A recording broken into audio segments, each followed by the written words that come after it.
the game.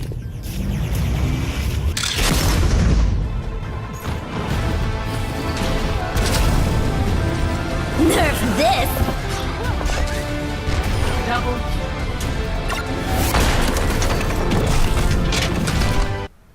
What is it about video games that makes people spend $60 for the privilege of banging away on a game controller for hours?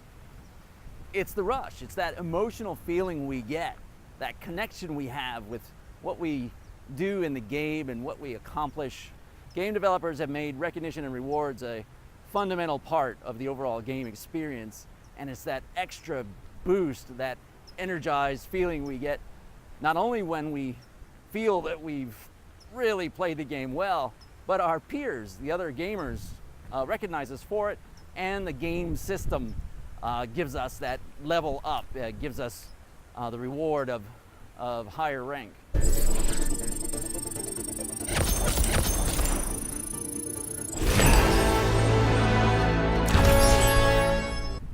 Overwatch recognizes players in two ways. Number one, the system monitors gameplay and determines Play of the game. The other way they deliver recognition is they essentially crowdsource through other players' votes. Epic. Excellent. Epic. Impressive. Wouldn't it be amazing if on the job we had the same level of connection with our work and with the company that we can get in a video game? Most enjoyable. So let's translate all of this into the world of work and business. At the Business Agility Conference in New York earlier this year, Jason Hall and Chip Loving delivered their talk, which they called Sustaining Happiness. And it was all about a system of recognition and rewards that follows these principles. I would suggest that the content of their talk tracks very closely to the way video games work. They had two key points of advice. Number one, recognition should happen in the moment, because if we only try to think about our performance once a year or even once a quarter, it's hard to remember, even ourselves, what value we might have added. Where if we keep track of it when it happens, now we have what Jason and Chip cleverly call the positive ledger. I love that. It's like an accounting term. We're keeping track of all the value we've contributed to the organization as it happens.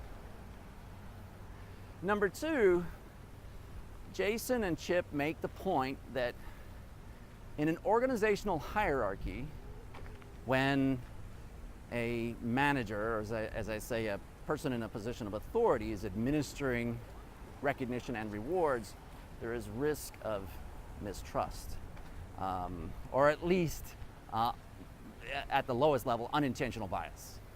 So their suggestion in there, they have demonstrated proof that when all of the recognition and reward choices are delegated to the team, essentially crowdsourced or self-managed programs, now everyone is empowered to choose and select in the moment when they find something contributing something of value. So the model that Jason and Chip explain is that you keep track of recognition in the moment as it happens, peer to peer, and then at the end of your bonus period or reward period, use that accumulation of recognition to mathematically determine how the rewards or the bonus amount should be divided up across the group. So now you have a crowdsourced or self-managed system that truly does have a sense of fair play, excitement, and it helps bond the relationships, not only amongst the team, but also with the organization as a whole.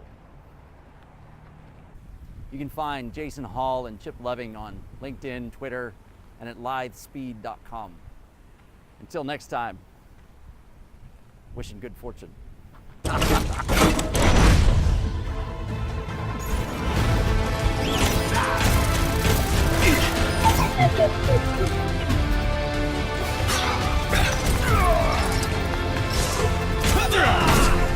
Double kill.